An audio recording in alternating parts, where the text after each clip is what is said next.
I've finally started some serious work on one of the Metros. The engine head has just come back from the machine shop. It was fully rebuilt by Wells Cylinder Heads here in Midlothian. One of the main problems was the exhaust valve on cylinder number 3 was totally burnt, had a big old hole in it, and zero compression on that cylinder, so they went through and freshened it up, replaced a couple of the valves. We're going to go ahead and do a full rebuild with the engine in the vehicle. So that's going to be piston rings, honing the cylinders, rod bearings. The only thing I'm not going to do is main bearings. I'm not going to pull the crank because then I'd have to separate the engine from the transmission.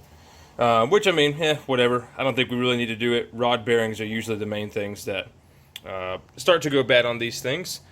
So while we're in here, that means timing belt, water pump, and all the seals that go along with that. So this isn't really going to be a how-to video because this is not what I'm a professional of, but I'm going to pretty much document the whole process that if I can. The first thing you've got to do, well, is pull the head. It's extremely easy to do. I mean, maybe 25 bolts. Whole entire head comes out. We've got our head bolts over there, which I'm just going to reuse. The manual doesn't say anything about having to replace them or torque to yield. We've got to pull the oil pan off so we can pull all the rod caps and push the pistons out the top. So we're going to have to drain the oil. To do any of that, you've got to pull the exhaust. So the exhaust manifold was already unbolted because we took the head out. Past that, you've got 2 bolts that go onto that flange right there. Luckily, mine came right off with some penetrating fluid and an impact. And then the catalytic converter has a hanger right there. Push that off. Then there's an O2 sensor that plugs in up here. You've got to disconnect. But yeah, then that thing just drops right out. So I have put about maybe a quart and a half of seafoam in this thing and turned the engine over quite a bit, probably like 4 or 5 minutes worth of turning the engine over with the starter to try to get all the sludge and crud at least to the bottom of the pan, at least kind of liquefied. So we're going to drain that out and then we can start pulling the rod caps, get the pistons out of there. So this car hasn't run since 2012. I'm excited to see how nasty this oil is going to be. May not be too bad, but let's see. Oh man, super liquidy. Man, I may have put more seafoam in here than I thought. It smells like straight up diesel.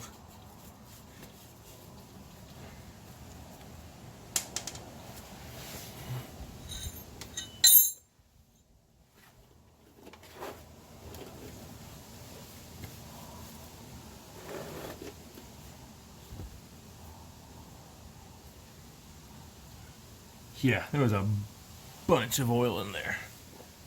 Way more than should have been. It's like I put half a gallon of seafoam in there. So I make my own seafoam. In case you're wondering, that would be like $100, half a gallon. So make it like by the gallon, and it's way cheaper. Cool. All right. Well, we'll let this all drain out for a while. Try to get a bunch of it at the bottom of the pan. And then we're going to pull all the bolts around here. They're all 10 millimeter, and they're all going to be really easy to get to. It doesn't look like there's anything in the way that's going to really give us any issues. We've got all the oil pan bolts out except for the ones that were here behind the flex plate cover. Flywheel cover, whatever you want to call it. So I got that out. I think there's maybe just one more. I already pried one side down, so it may come down after this. Most of the time these don't use a oil pan gasket. Instead they use just RTV, so it can be really difficult to get off. My only advice is just be really careful and don't I don't know. Try not to mess it up. You know, bending it with a screwdriver or something, or beating on it with a hammer too much. Alright, well, let me turn the flash on and take a look up inside there. Okay.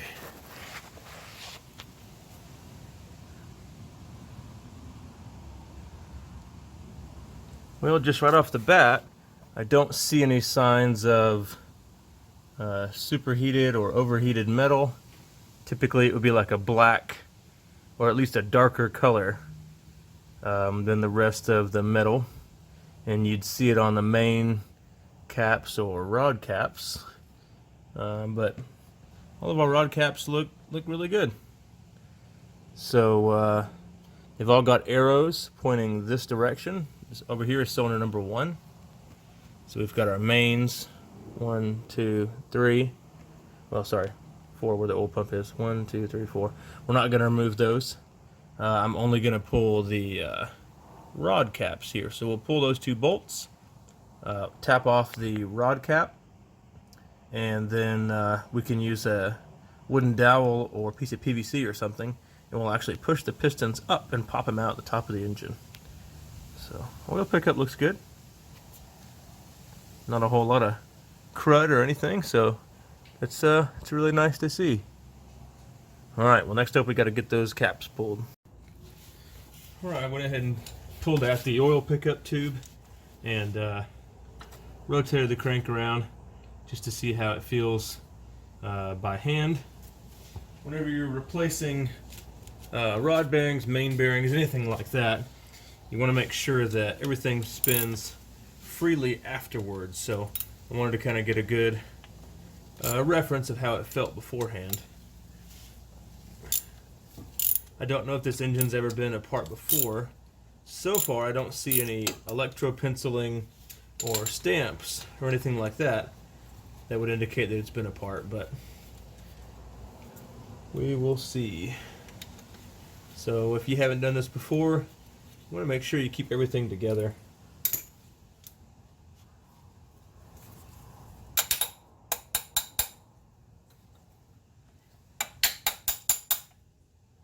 And just wiggle this cap nice and easy until it comes down. You don't want to force anything. Alright. Here's our cap for number 1 with our bearing inside. There's definitely some wear going on in here. It's not super bad though. See if I can get this bearing out and see what size it is. So there's a part number but no marking, so I don't think that this is an oversized bearing for having the crank turned or anything, but some definite wear on it.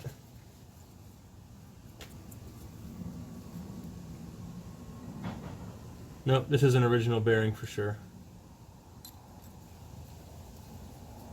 Stick it back in there for now. And I think I have some plastic gauge left. Hopefully I do, so we can get some rough measurements on how worn everything is. I'm just pushing this piston up to the top. There we go. Okay, cool. I actually got it out without having to use a rod. Keep getting dirt in my face. There we go. Top bearing actually has some pretty bad wear, unfortunately. So that doesn't look too good. There's our piston.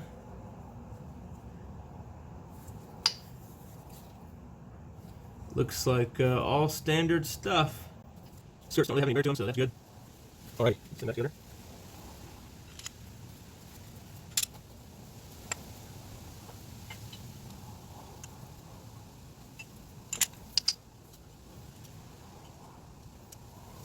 We'll set that aside. That's number 1. Check out these other ones.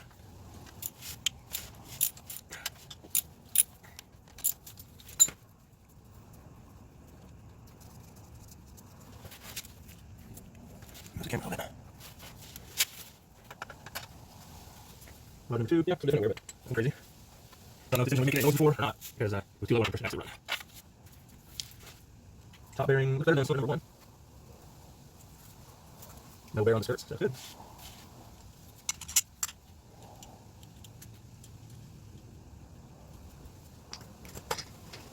Rod number 3.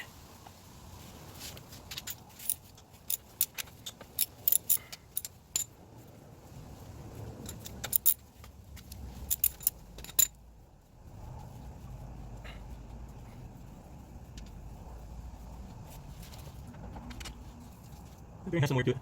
Probably at least one of the 3.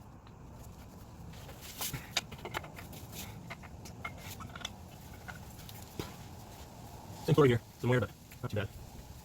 No wear on the skirts of this piston at all. A little bit sticky on the pivot. Yeah, there we go. Just need to kind of break it loose.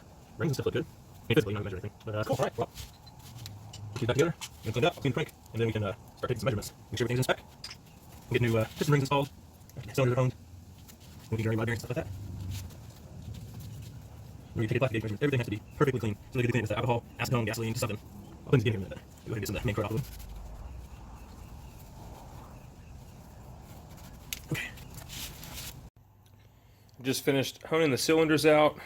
I didn't video that part because honestly, not super sure I'm doing it exactly right. That one I went a little bit overboard. But hopefully everything's going to be okay.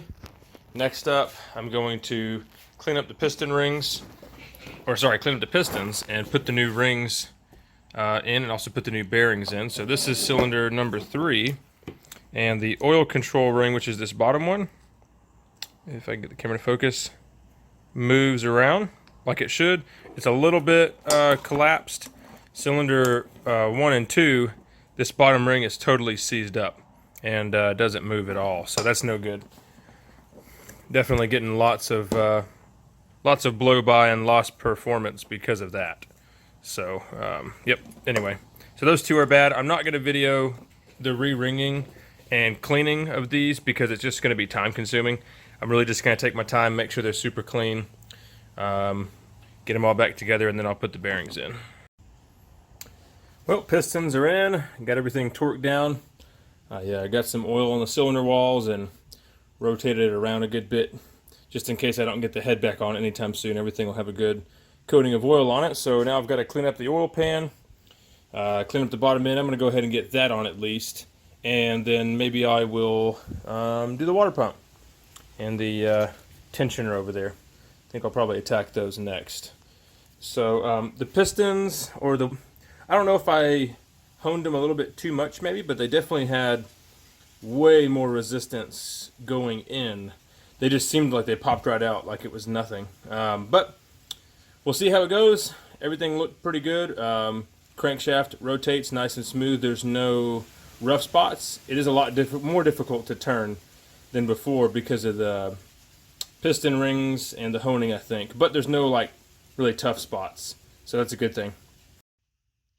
I got a little bit more work done than I planned. I got the bottom end back together, all new bearings for the rods, and then I went ahead and put on the new water pump and the new tensioner, and then went ahead and just stuck the head on. So some people say on like the Geo Metro guys that know a lot about these that some of the head gaskets are kind of finicky, or like the engines are picky of which ones you use. I just used Felpro. I bought a full Felpro kit that came with all the gaskets, and that's what I ended up using. The only thing that kind of gave me a problem was replacing the cam seal up here on the front. So when I got the head back from the machine shop, I sent it to them with the cam in there, and when I got it back, it was put back together again. And so I had to remove the cam gear to replace the seal, and I could not get this bolt off. I tried a bunch of different things. I tried using the impact, but I couldn't hold this firm enough. So I stuck screwdrivers through this hole and this hole, and then I used an impact. So I was really scared about doing that. I didn't want to crack the cam, but maybe that's what those holes are for. I think this is a solid cam. But anyway, it worked out well. You can see it left some small marks right there. And then tightening it back up. But yeah, anyway, put the head in, torqued everything down everything down to spec.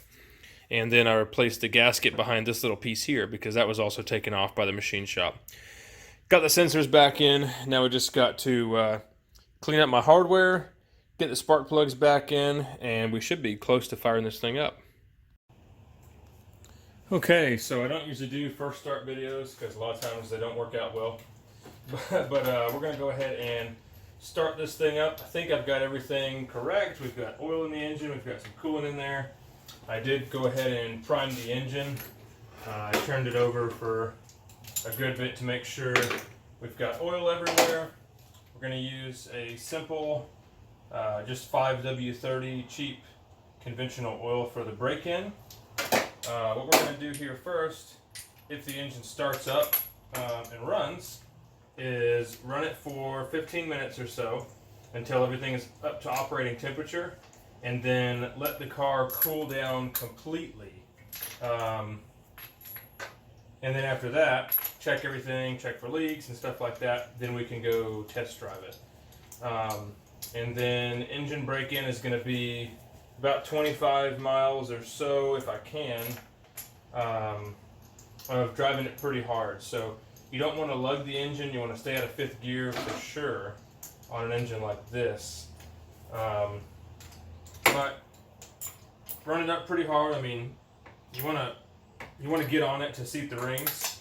That's just how it works. And then after about 25 miles of driving it pretty hard, we'll change the oil again. And then after that, we can pretty much drive it like normal or so. You know, a little bit hard for 500 miles. Change the oil, and then we should be all right. We should be broken in. So let me plug in the injector. I had that disconnected so we could prime the engine without it trying to fire. I think we're ready. We're gonna see. Let's give it a shot. We've got some coolant in here. I don't know if it's gonna burp out or not.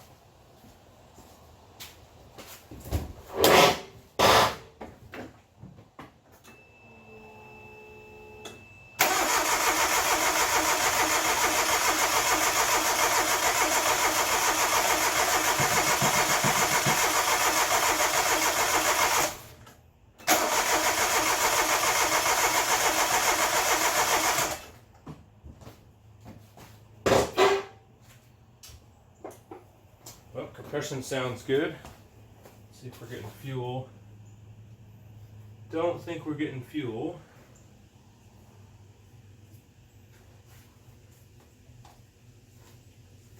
Injector plug is plugged back in.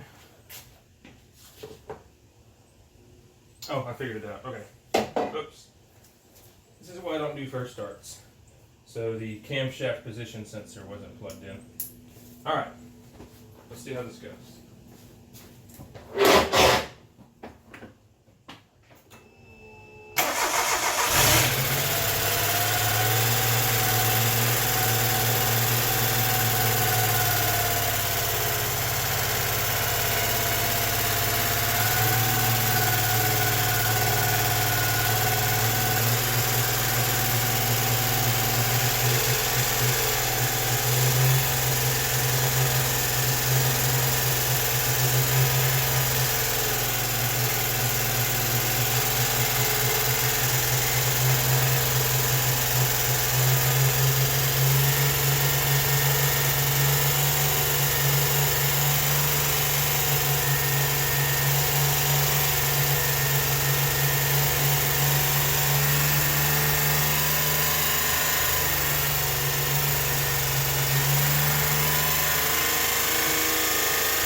Well, it's too high of an idle for what I'm wanting to do.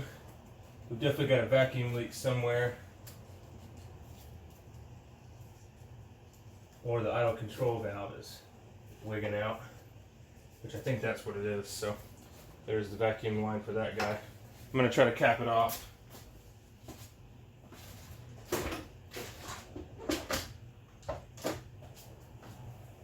Should still idle. doubt this connected, so let's give it a shot. No fluids on the ground yet, that's good.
Well, it's still idling way too high, so I've got to figure that out. But at least it runs, so let's go from here. Well, I figured out what the high idle was from. Someone had cranked down the throttle stop screw way too high. It probably wouldn't idle with how bad the compression was before, especially having the burnt valve.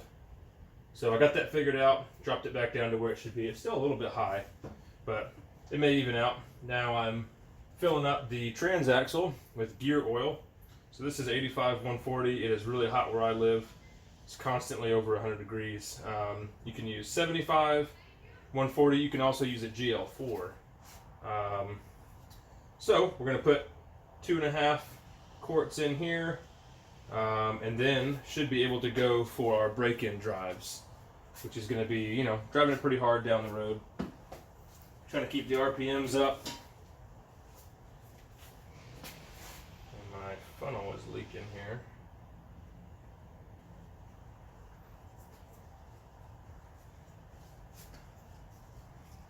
Alright, so I'm going to get all this in there, and then we'll go for some break-in drives.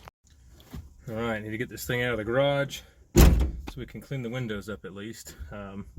It's got quite a few years of moss growing on all the windows. It's not going to be safe to drive like this.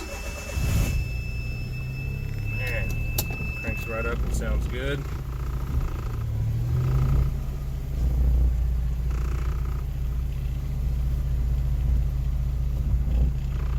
Still does have a high idle. I don't know if it's because of cold start or what the deal is. Alright. There we go. So it's idled back down. Maybe a little high still, but it sounds pretty good. Alright, let's get this thing cleaned up and we can go for a drive. I'll do it before real quick. You can see you can't even look at those windows. Pretty gnarly. I'm hoping I do the break-in right. I've honestly never done one of these before. I know you can really make or break how much power potential you get out of these from the break-in. So here we go.